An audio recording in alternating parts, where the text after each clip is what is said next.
ಒಳ ಮೀಸಲಾತಿ ವಿಚಾರ ನಿನ್ನೆ ಮೊನ್ನೆದಲ್ಲ, 30 ವರ್ಷದ ಅಂತೇಳಿ ತಮಗೂ ಗೊತ್ತಿದೆ, ನಮಗೂ ಗೊತ್ತಿದೆ. ಈಗ ಹೈಕೋರ್ಟಲ್ಲಿರ್ತಕ್ಕಂಥ ದಾವೆ ಏನು ಅಂತಂದರೆ, ಅಲ್ಲಿ ಒಳ ಮೀಸಲಾತಿಯನ್ನು ಕೊಡಬೇಡಿ ಅಂತ ಹಾಕ್ಕೊಂಡಿಲ್ಲ. 56% 50% ಅನ್ನೋ ವಿಚಾರ. ಸುಪ್ರೀಂ ಕೋರ್ಟಲ್ಲಿರ್ತಕ್ಕಂಥದ್ದು 50% ಅಂತ ಇದೆ. ನೀವು ಹೆಂಗೆ 56 ಮಾಡ್ತೀರಿ ಅಂತಕ್ಕಂಥ ದಾವೆಯನ್ನು ಹಾಕಿದ್ದಾರೆ. ಈಗ 50 ಮಾಡೋದಾದರೆ ಹಿಂದೆ ಸದಾಶಿವ ಆಯೋಗದ ವರದಿ ಕೊಟ್ಟಿರ್ತಕ್ಕಂಥದ್ದು 15%ಗೆ. ಮಾಧುಸ್ವಾಮಿಯವ್ರು ಮಾತ್ರ ಬಂದು 17ಕ್ಕೆ ಮಾಡಿದ್ದು. ಅದಕ್ಕೆ ಮುಂಚೆ ಇರ್ತಕ್ಕಂಥ ಸದಾಶಿವದ ಆಯೋಗದ ವರದಿ ಮುಂದೆ ಇದೆ. ಅದು ತಿರಸ್ಕಾರ ಮಾಡಿದರೂ ಕೂಡ ಪುರಸ್ಕಾರ ಮಾಡ್ತಕ್ಕಂಥ ಕ್ಯಾಬಿನೆಟಲ್ಲಿ ತರ್ತಕ್ಕಂಥ ಕೆಲಸವನ್ನು ಮಾಡಿ ಅದ್ರ ಪ್ರಕಾರ ನಮ್ಗೆ 6% ಕೊಡಿ ಅಂತಕ್ಕಂಥ ಒತ್ತಾಯ. ನಮಗೆ ಇಲ್ಲಿ ಇರ್ತಕ್ಕಂಥ ಸಂಘಟನೆಗಳೆಲ್ಲರೂ ಕೂಡ ಇವತ್ತು ಒಗ್ಗಟ್ಟಾಗಿ ಮಾದಾರ ಮಹಾಸಭಾ ಮತ್ತು ಒಳ ಮೀಸಲಾತಿ ಹೋರಾಟ ಸಮಿತಿ ಅಡಿಯಲ್ಲಿ ಇಡೀ ರಾಜ್ಯಾದ್ಯಂತ 12ನೇ ತಾರೀಕು ಹೋರಾಟವನ್ನು ಹಮ್ಮಿಕೊಂಡಿದೆ. ಇಲ್ಲಿ ಸರ್ಕಾರದಲ್ಲಿ ಇರ್ತಕ್ಕಂಥ KH ಮುನಿಯಪ್ಪನವ್ರು ಇರ್ಬೋದು, RV ತಿಮ್ಮಪ್ಪರು ಇರ್ಬೋದು, ನೀವು ಸ್ಟ್ರೈಕ್ ಮಾಡಬೇಡಿ, ನಾವು ಒಳ ಮೀಸಲಾತಿಯನ್ನು ಕೊಡ್ತೀವಿ ಅಂತಕ್ಕಂಥ ಮಾತು ಹೇಳ್ತಾಯಿದ್ರು ಕೂಡ ನಾವು ಅದಕ್ಕೆ ಅವರ ಮಾತಿಗೆ ಗೌರವ ಇದ್ದರೂ ಕೂಡ ನಾವು ಹೋರಾಟದ ಹಾದಿಯನ್ನು ಹಿಡಿದಿದ್ದೀವಿ, ಹೋರಾಟಗಾರರೆಲ್ಲರೂ ಕೂಡ. ಈ ನಡುವೆ KH ಮುನಿಯಪ್ಪನವರು ಒಂದು ಮಾತು ಹೇಳಿದ್ದಾರೆ, ಒಳ ಮೀಸಲಾತಿ ಜಾರಿ ಆಗದೇ ಇದ್ದರೆ ನಾನು ನನ್ನ ಸಚಿವ ಸ್ಥಾನಕ್ಕೆ ಹಾಗೂ ಶಾಸಕ ಸ್ಥಾನಕ್ಕೆ ರಾಜೀನಾಮೆಯನ್ನು ಕೊಡ್ತೀನಿ ಅಂತ.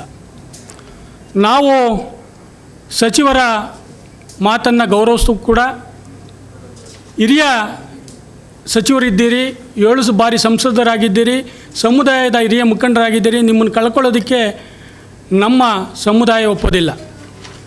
ನಿಮ್ಮ ಅಗತ್ಯತೆ ನಮಗಿದೆ.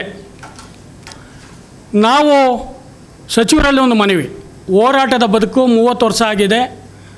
ನಿಮ್ಮ ರಾಜೀನಾಮೆಯಿಂದ ಒಳ ಮೀಸಲಾತಿ ದೊರಕ್ತದೆ ಅಂತಕ್ಕಂಥ ಭಾವನೆಯನ್ನು ನಾವು ಇಟ್ಕೊಂಡಿಲ್ಲ. ಹೋರಾಟದ ಮುಖಾಂತರ ಪಡೆಯೋಣ. ನೀವು ಕೂಡ ರಾಜೀನಾಮೆಯನ್ನು ಮಾತನ್ನು ಹಿಂಪಡಿಬೇಕು ಅಂತಕ್ಕಂಥ ಮಾತನ್ನು ಹೇಳ್ತೇನೆ. ನಿಮ್ಮ ಜೊತೆಯಲ್ಲಿ ನಾವೆಲ್ಲರೂ ಕೂಡ ಸಮುದಾಯದವರು ಇದ್ದೇವೆ ಅಂತಕ್ಕಂಥ ಮಾತನ್ನು ಸ್ಪಷ್ಟಪಡಿಸ್ತೇನೆ. ಬಹುತೇಕ 50% ಕೊಡ್ತಕ್ಕಂಥ ಸಂದರ್ಭದಲ್ಲಿ 56,000 ಹುದ್ದೆಗಳನ್ನು ಸರ್ಕಾರ ತುಂಬ್ತೀನಿ ಅಂತ ತರಾತುರಿಯಲ್ಲಿ ಹೊರಟಿದೆ. ಸ್ವಾಗತ ಮಾಡ್ತೇವೆ. ಇದು ಯುವಕರಿಗೆ ಅನ್ಯಾಯ ಬರ್ತಕ್ಕಂಥ ಮಾತನ್ನು ನಾವು ಕೂಡ ಹೇಳ್ತೇವೆ. ಅದು ಯಾವುದೇ ಸಮುದಾಯ ಇರ್ಬೋದು. ವಿದ್ಯಾವಂತರಿಗೆ, ಯುವಕರಿಗೆ ಅನ್ಯಾಯ ಆಗಬಾರ್ದು. 56,000 ಹುದ್ದೆಗಳನ್ನ ತುಂಬೋದಾದರೆ ತುಂಬಿ ಸ್ವಾಗತ ಮಾಡ್ತೇವೆ. ಆದರೆ ಒಳ ಮೀಸಲಾತಿಯನ್ನು ಅನ್ವಯ ಮಾಡಿ ಅದರಲ್ಲೂ ಕೂಡ ಮಾದಿಗ ಮತ್ತು ಮಾದಿಗ ಸಂಬಂಧ ಜಾತಿಗಳಿಗೆ 6%ಅನ್ನು ಕೊಟ್ಟು ನೀವು ಈಗ ಇರ್ತಕ್ಕಂಥ ಹುದ್ದೆಗಳನ್ನು ತುಂಬಬೇಕು ಅಂತಕ್ಕಂಥ ಒತ್ತಾಯವನ್ನು ನಾವು 12ನೇ ತಾರೀಕು ಮಾಡ್ತಾಯಿದ್ದೇವೆ. ಮತ್ತು ನಾವು ಯಾರ ವಿರೋಧಿಗಳು ಅಲ್ಲ. ನಾವು ಕಳೆದ 30 ವರ್ಷಗಳಿಂದಲೂ ಕೂಡ ಮಾದಿಗರಿಗೆ ಅನ್ಯಾಯ ಆಗಿದೆ, ಒಳ ಮೀಸಲಾತಿ ನೀಡಬೇಕು ಅಂಥೇಳಿ ಮಾದಿಗರೇ ಕೇಳ್ಕೊಂಬಂಥ ಹೋರಾಟಗಳು. ಯಾವುದಾದ್ರೂ ಚಳವಳಿಗೆ ಅದು ಸುದೀರ್ಘವಾಗಿ ನಿರಂತರವಾಗಿ 30 ವರ್ಷ ಇದೆ ಅಂದರೆ ಅದು ಮಾದಿಗ ಒಳ ಮೀಸಲಾತಿಗೆ ಅಂತಕ್ಕಂಥ ಮಾತನ್ನು ಕೂಡ ತಮಗೆ ಹೇಳಲಿಕ್ಕೆ ಇಚ್ಛೆಪಡ್ತೇನೆ.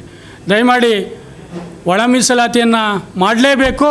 ಒಳ ಮೀಸಲಾತಿಯನ್ನು ಸರ್ಕಾರ ಜಾರಿಗೆ ತರಲೇಬೇಕು. ತರದೇ ಆದರೆ ನಾವು ಕೂಡ ಯಾವುದೇ ಹೋರಾಟಕ್ಕೆ ಸಿದ್ಧರಾಗ್ತೇವೆ. ಜಿಲ್ಲೆಯಿಂದಲೂ ಕೂಡ ಹೆಚ್ಚಿನ ಜನಸಂಖ್ಯೆಯಲ್ಲಿ ಸ್ನೇಹಿತರೆಲ್ಲ ಕೂಡಿ ಸಮುದಾಯ ಹೆಚ್ಚಿನ ಸಂಖ್ಯೆಯಲ್ಲಿ ಕೂಡ ರಾಜ್ಯ ಮಟ್ಟದ ಹೋರಾಟಕ್ಕೆ ಭಾಗಿಯಾಗಬೇಕು ಅಂತಕ್ಕಂಥ ಕರೆಯನ್ನು ಈ ಮೂಲಕ ಕೊಡ್ತಾ ಇದ್ದೇನೆ. ದಯಮಾಡಿ ಸಮುದಾಯದ ಎಚ್ಚೆತ್ಕೋಬೇಕು. ಯಾರ ವಿರುದ್ಧ ಕೂಡ ಹೇಳಿಕೆಯನ್ನು ಕೊಡಬಾರ್ದು. ನಮ್ಮ ಹಕ್ಕನ್ನು ನಾವು ಪಡೆಯೋದಕ್ಕೆ ಹೋರಾಟ ಮಾಡಬೇಕು ಅಂತಕ್ಕಂಥ ಮಾತನ್ನ ಹೇಳಲಿಕ್ಕೆ ಸ್ಪಷ್ಟಪಡಿಸ್ತೇನೆ.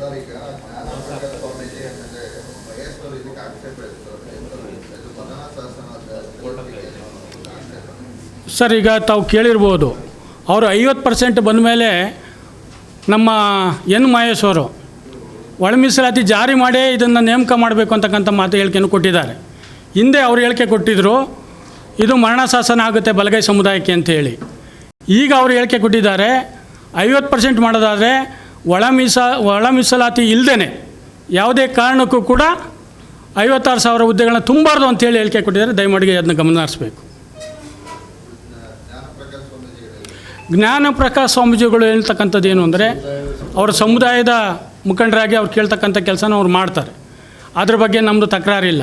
ನಮ್ಮ ಉದ್ದೇಶ ಏನು, ನಮ್ಮ ಸ್ವಾಮೀಜಿಗಳು ಒಳಗೊಂಡಂತೆ ನಾವು ಪ್ರೊಫೆಸರ್ B. ಕೃಷ್ಣಪ್ಪ ಅವರ ಸಮಾಧಿಯಿಂದ ಮಾದಾರ ಚೆನ್ನಯ್ಯ ಸ್ವಾಮೀಜಿಯವರು ಇರ್ಬೋದು, ಆದಿಜಂಬ ಸ್ವಾಮೀಜಿಯವರು ಇರ್ಬೋದು, ಎಲ್ಲ ಸ್ವಾಮೀಜಿಗಳ ನೇತೃತ್ವದಲ್ಲಿ ನಾವು ಪಾದಯಾತ್ರೆಯನ್ನು ಹಮ್ಕೋತಾ ಇದ್ದೇವೆ. ಪಾದಯಾತ್ರೆಯನ್ನು ಬರ್ತಾ ಇದ್ದಾರೆ. ಆ ಸಮುದಾಯದ ಸ್ವಾಮೀಜಿಗಳು ಆ ಸಮುದಾಯ ಪರವಾಗಿ ಮಾತನಾಡ್ತಕ್ಕಂಥದ್ದು ನಮ್ಮದು ಯಾವುದೋ ಆಕ್ಷೇಪಣೆ ಇಲ್ಲ. ನಮ್ಮ ಒತ್ತಾಯ ಸರ್ಕಾರದ ಮೇಲೆ ಒತ್ತಾಯ ಮಾಡ್ತಕ್ಕಂಥದ್ದು ಒಳ ಮೀಸಲಾತಿ ಜಾರಿ ಮಾಡಲೇಬೇಕು ಅಂತಕ್ಕಂಥ ಒತ್ತಾಯ ಮಾಡ್ತೀವಿ. ಆಗಿನ ಸಂಪ್ರದಾಯದ